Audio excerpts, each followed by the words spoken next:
Bien, je pense, merci donc encore à Eberhard Kindley. Et donc nous donnons la parole maintenant à Manon Nour-Tannous de l'Université de Reims Champagne-Ardenne, dont la communication s'intitule, le titre commence par une citation: gravement préoccupé par l'escalade de violence. Bon, apparemment, c'est une citation, enfin, onuesque. Donc, Manon Nour-Tannous va nous parler de violence et relations internationales au Moyen-Orient. Merci beaucoup. Merci professeur Cheng et professeur Laurence de m'avoir convié à ces échanges sur la violence. Mon intervention, vous l'aurez compris, et ça s'inscrit un peu dans la continuité de mes collègues, on a opéré par cercle concentrique, portera sur les questions internationales et un peu dans le prolongement d'ailleurs de la fin de l'intervention d'Eberhard, puisqu'il s'agit donc de partir de cette expression gravement préoccupée par l'escalade de la violence, qui est une expression routinière dans les préambules des résolutions de l'ONU, du Conseil de sécurité de l'ONU, face aux crises moyen-orientales, en particulier ces dernières années. J'ai retiré 3 exemples. En 2009, au moment de la crise de Gaza en Palestine, on retrouve l'expression. En mars 2011, au sujet de la crise libyenne, ou encore en avril 2012, au sujet de la Syrie, alors que le processus politique initié patine. Cette rhétorique fait partie du processus de qualification d'une séquence violente pour la faire basculer dans le statut de crise au sens de ce que peut prendre en charge le Conseil de sécurité de l'ONU. Ça appelle déjà une première remarque. La dite préoccupation peut être à la fois l'annonce d'une action, on verra que c'est le cas dans un certain nombre de situations, mais elle peut aussi être le constat d'une impuissance et d'une forme d'indécision, ce qui m'amène à cette vignette qui sera la seule que je projetterai, qui est un peu floue, à l'image d'ailleurs de la politique qu'elle décrit, qui est une case de la BD Une saison à l'ONU, où on voit les discussions portant sur les termes que doit contenir une résolution à adopter sur la crise en Syrie. Et donc on voit comment les diplomates hésitent entre gravement préoccupés, non seulement préoccupés, violence, mais on condamne avec la plus grande fermeté, ou immédiatement, ou urgemment, oui c'est bien ça, urgemment.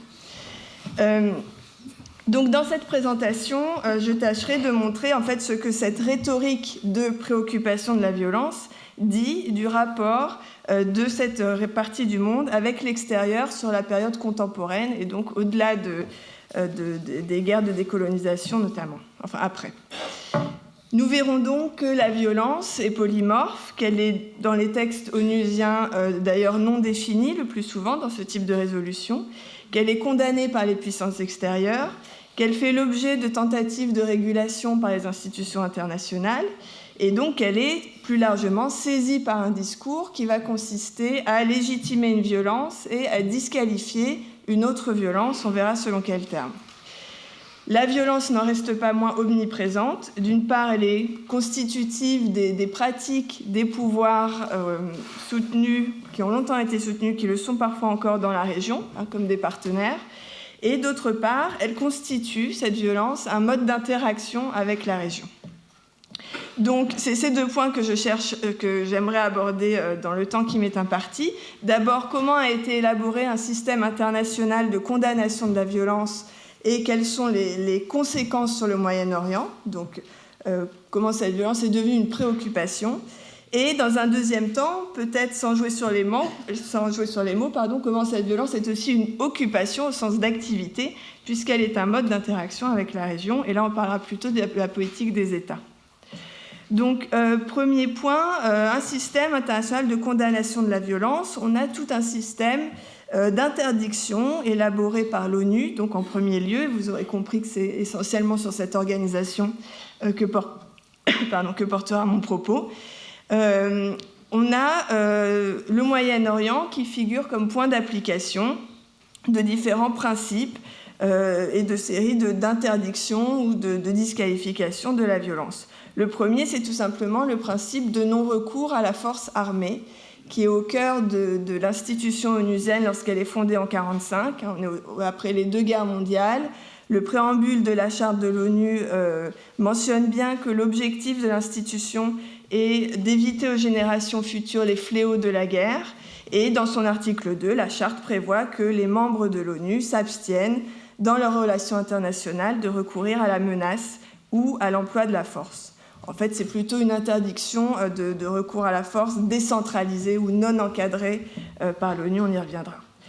C'est ce qui explique, par exemple, que quand on a une montée en tension entre l'Iran et l'Irak en 80, à l'automne 80, le Conseil de sécurité adopte une résolution, la 479, demandant aux deux pays de s'abstenir de recours à la force et de régler leurs différends par des moyens pacifiques. Donc, à partir de ce point d'ancrage, l'ONU produit elle-même un discours sur la violence et elle catégorise, elle pose donc les limites de la violence légitime et de celle qui disqualifie les auteurs qui l'emploient. Exemple, est interdite la violence employée pour conquérir des territoires. Ça découle d'un principe plus ancien, celui de l'interdiction de la guerre de conquête, qui est notamment élaboré dans l'entre-deux-guerres avec le pacte Briand-Kellogg, et qui explique, par exemple, la fameuse résolution 242, après la guerre des 6 jours, en 67, qui mentionne l'inadmissibilité de l'acquisition de territoires par la guerre, ce qui n'empêche pas l'armement des belligérants, on pourra aussi y revenir. Autre exemple, la violence qui remet en cause l'intangibilité des frontières est elle aussi proscrite, et là on a le cas de l'invasion du Koweït par l'Irak en 91, qui donne lui aussi à une résolution 687 qui consacre l'inviolabilité des frontières. Je ne multiplie pas les cas, mais vous voyez qu'il y a une constance dans le temps et en outre, l'ONU a la mémoire de sa propre production et dans chaque résolution, elle va rappeler les résolutions précédentes pour mettre en évidence cette constance et cette cohérence. Par exemple, lorsque le dossier irakien s'ouvre à nouveau en 2002, donc sous la notion de crise, les résolutions de 2002 vont mentionner toutes celles des années 90, et donc on a des préambules parfois très denses qui mentionnent 9, 10, 11 résolutions précédentes, ce qui est aussi d'ailleurs le signe que les crises restent irrésolues. L'ONU a une autre pratique qui est celle de contenir la violence, et là on s'inscrit sans doute dans ce que le deuxième secrétaire général de l'histoire de l'ONU, dans les années 50, avait mentionné en disant que l'ONU n'a pas été inventée pour offrir le paradis à l'humanité, mais pour la préserver de l'enfer. Et dans ce cadre-là, au cours des années 50 justement, sont mises en place plusieurs forces de maintien de la paix, avec souvent des contingents des États membres, qui ont concerné beaucoup de terrains moyen-orientaux, en commençant par la Force d'urgence des Nations Unies, la FUNU, en 1956, après la crise de Suez, donc entre l'Égypte et Israël, qui deviendra la FUNU 2 en 1973, après la guerre d'octobre. On a aussi sur le front syrien, sur le plateau du Golan, la force des Nations Unies chargée d'observer le désengagement en 1974, donc aussi après la guerre d'octobre. Et puis, pour prendre un autre exemple, au Liban, avec en 1958, suite à la crise de 1958, un groupe d'observation des Nations Unies très éphémère, et de manière beaucoup plus pérenne, 20 ans après, en 1978, la FINUL, la force intérimaire des Nations Unies au Liban. L'ONU se préoccupe enfin de condamner la violence dirigée contre des civils. Et c'est, je crois, ce point-là qui est mis en évidence dans tout ce vocabulaire de la préoccupation que j'invoquais en introduction de cette présentation. Cette préoccupation ne concerne à l'évidence pas les violences ou les guerres interétatiques, mais se place sur un autre terrain. Et on voit qu'on a une inflation des préoccupations, qui est en fait, me semble-t-il, le signe d'une régulation internationale croissante au sujet des violences fondées sur les principes humanitaires ou sur le principe de sécurité humaine, qui est un concept forgé dans les années 90. Et cette inflation est assez caractéristique de la fin de la guerre froide jusqu'à l'actualité. Là aussi, j'y reviendrai, notamment au sujet de la Libye. Par extension, condamnation aussi du terrorisme, avec des difficultés aussi sur sa définition. Le terrorisme qui, en outre, est une violence qui s'exporte. Et cette condamnation concerne des groupes non étatiques. Et là, on sort un peu du cadre de l'ONU. Il y a toute une pratique de liste noire adoptée par les États-Unis ou par l'Union européenne qui catégorise certains groupes comme le PKK, comme la branche armée du Hezbollah ou le Hamas comme terroristes, et donc ne devant pas être des interlocuteurs de ces pays ou de ces organisations. Mais cette condamnation du terrorisme concerne aussi les États, ce qu'on appelle le terrorisme d'État. Et là, je pense au cas libyen, la Libye a été impliquée dans des attentats terroristes à la fin des années 80 et donne lieu à des sanctions, des condamnations par le Conseil de sécurité, là encore. Donc voilà à grands traits un rapide panorama de cette pratique de gestion de la violence par l'Organisation des Nations Unies.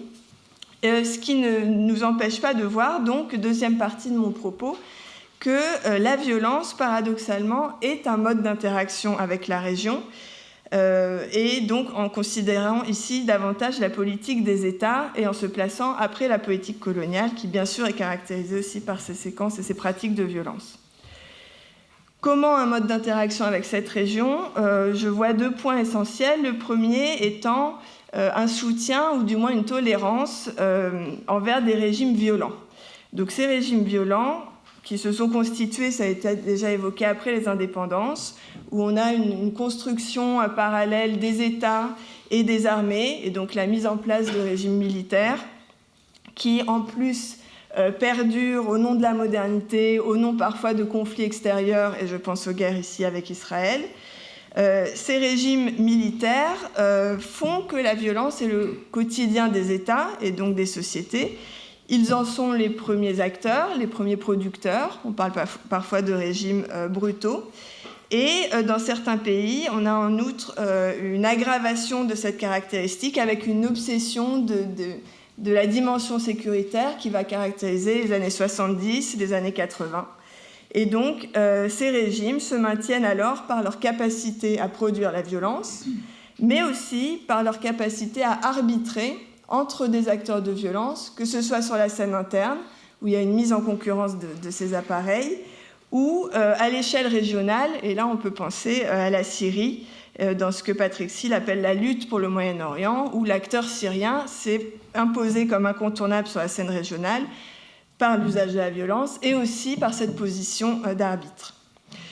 Pourquoi donc ce pari sur les pouvoirs forts ? La question est bien connue, au nom de la stabilité, on pourra éventuellement y revenir, mais aussi parce que ces régimes sont perçus comme les seuls à pouvoir dompter leur société, ce qui en fait est une manière d'imputer la violence à cette dernière, à cette société. Et donc les régimes font office d'écran ou de couvercle qui viendraient être posés sur des sociétés intrinsèquement violentes. En tout cas, c'est dans les représentations et c'est évidemment pas moi qui le dis. Alors, c'est pas ma conviction. Et on le voit par exemple dans des séquences comme quand Jacques Chirac était Premier ministre, où il déclare au sujet de Hafez al-Assad, le dirigeant syrien, en 1986, donc, c'est-à-dire 4 ans après les massacres de Hama dans le centre du pays, il déclare « Je suis soufflé que ce type réussisse à imposer sa volonté sur une nation où son ethnie ne représente que 8% de la population. Je ne porte pas de jugement sur les moyens qu'il utilise pour rester au pouvoir. Il a sur ce point une réputation bien établie. Mais s'il tombait, je ne suis pas sûre que l'Occident gagnerait au change. » Et on a ici un résumé de l'argumentaire. Ça signifie mécaniquement fermer les yeux sur certaines pratiques. Et là, revenons au cas irakien et à la guerre entre l'Iran et l'Irak, dans laquelle l'Irak a été soutenu par les pays occidentaux en particulier, ce qui a freiné la condamnation de massacres comme celui de Halabja en 1988, où il y a eu l'utilisation d'armes chimiques. Et pour mémoire, ce massacre a pourtant été le principal motif d'inculpation de Saddam Hussein, condamné à mort en 2006, signe que les temps et les alliances avaient alors changé. Cette indulgence n'est pas limitée aux acteurs étatiques, ni au régime autoritaire. On pourrait penser à la politique israélienne, dont je ne suis pas spécialiste. On pourrait penser aussi, et j'en suis pas plus spécialiste, à l'ordre milicien et donc aux acteurs non étatiques, la matrice étant le Liban, mais on voit ce phénomène de violence privatisée aussi en Irak, après l'intervention américaine de 2003.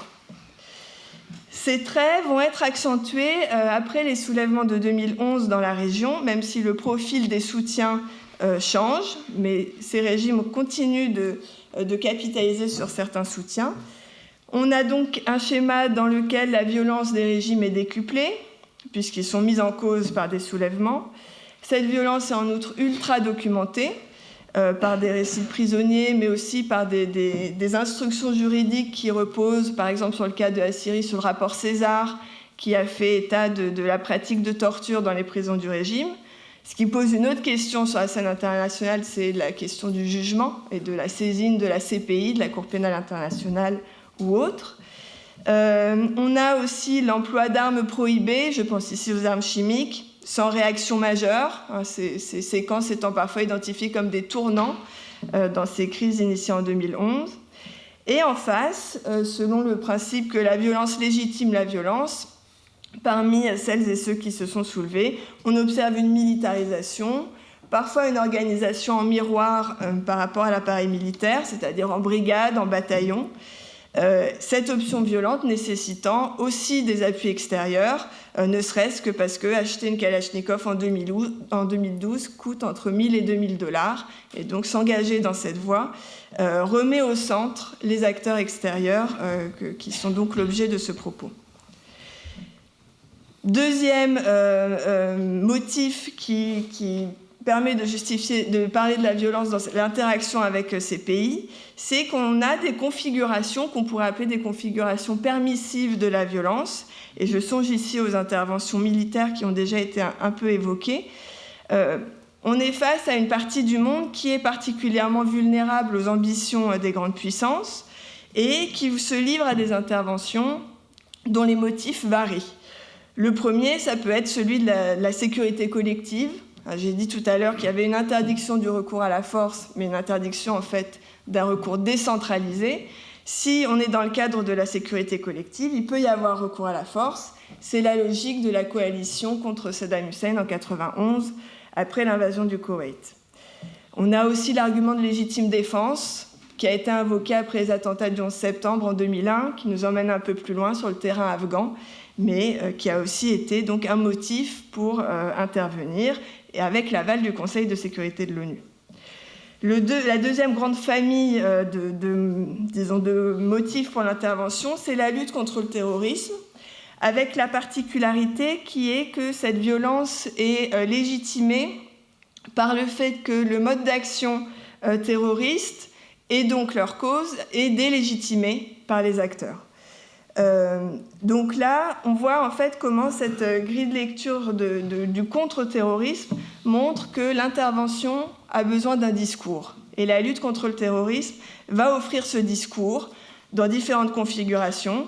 En 2003, pour la guerre en Irak, ce sera un prétexte pour l'intervention, qui a donc lieu sans mandat onusien, et qui se passe avec son lot de violences physiques et symboliques. Je pense au bombardement de Bagdad, à la pendaison du dictateur irakien ou aux sévices dans la prison d'Abu Ghraib.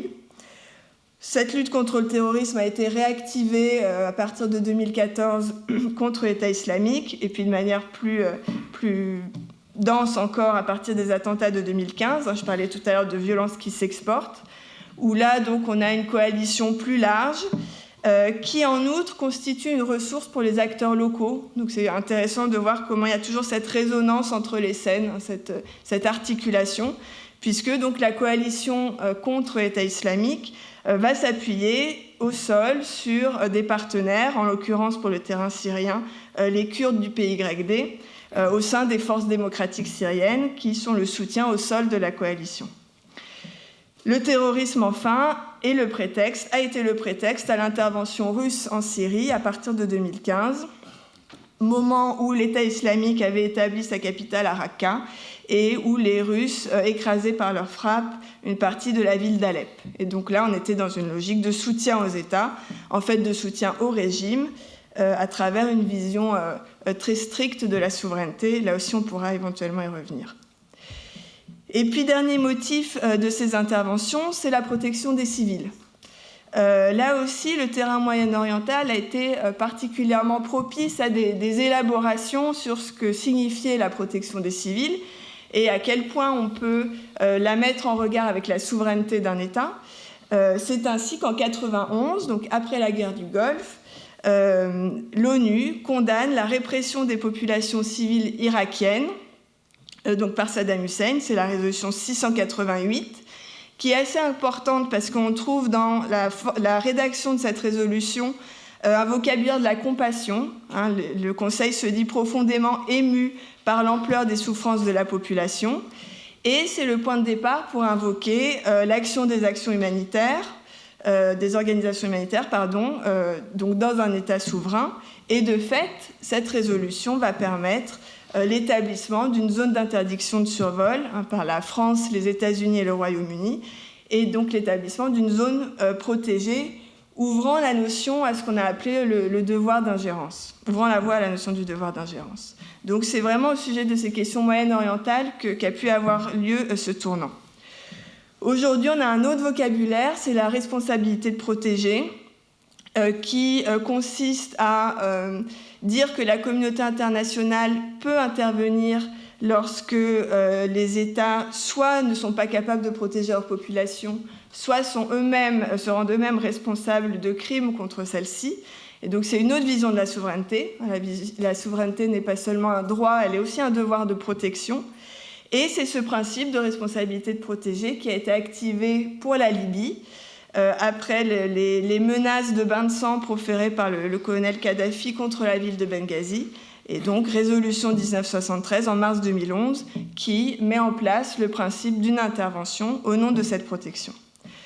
Alors, ce principe s'est étiolé. En tout cas, le consensus autour de l'idée qu'on pouvait protéger des civils s'est étiolé, d'où l'absence de réaction lors d'autres séquences de violence, comme en Syrie. Vous me permettrez de conclure justement à partir du cas syrien. La violence reste partout dans les représentations de cette région. Je pense ici à la photo qui a gagné le prix international de la photo, qui montrait, sans doute l'avez-vous vu et j'aurais dû la projeter, un père syrien qui a perdu une jambe lors d'un bombardement à Idlib et qui porte au-dessus de lui son fils Mustapha, né sans membre à cause du traitement pris par sa mère qui avait inhalé du gaz sarin. Cette photo était intitulée « Épreuve de la vie » et lauréate parce que le jury l'avait qualifiée, je cite, d'émotionnellement forte. Et on revient à cette idée de préoccupation de la violence. La violence reste en outre a priori disqualifiante.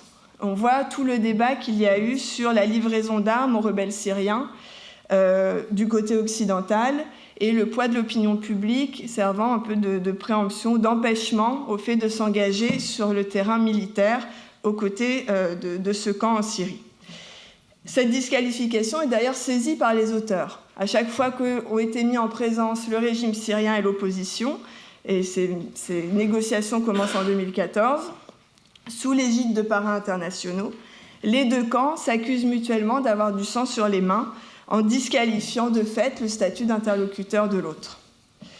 On voit aussi sur la crise syrienne les efforts de régulation, qui sont donc le cœur de l'activité de l'ONU, qui suivent une dynamique qui toutefois semble découplée du terrain et qui en tout cas ne sont pas capables d'infléchir les événements, donnant le sentiment que ces efforts de régulation collent davantage à une autre temporalité, à celle de l'indignation internationale, qui, elle, est intermittente et en pointillé.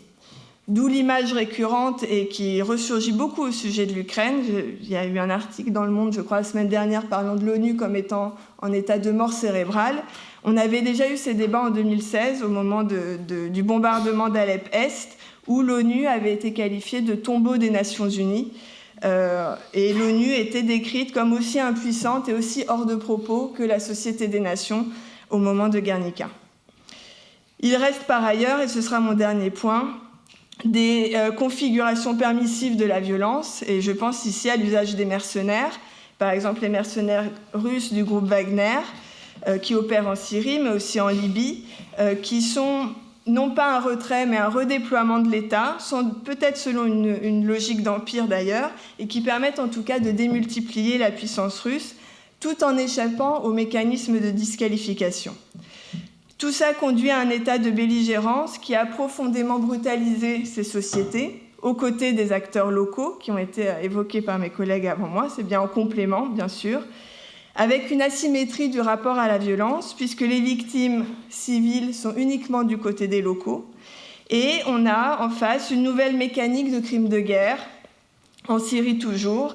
Les Russes, au nom du soutien au régime, n'hésitent pas à raser la partie d'une ville, et en phase dans une moindre mesure, puisqu'on n'est plus dans la logique interventionniste de 2003, mais les États-Unis se rendent aussi coupables de frappes contre des civils avec des révélations régulières, la dernière étant concernée Barouz en 2019. Donc la violence est plus que jamais intégrée à l'économie politique de ces pays et à leur rapport avec l'extérieur. Merci.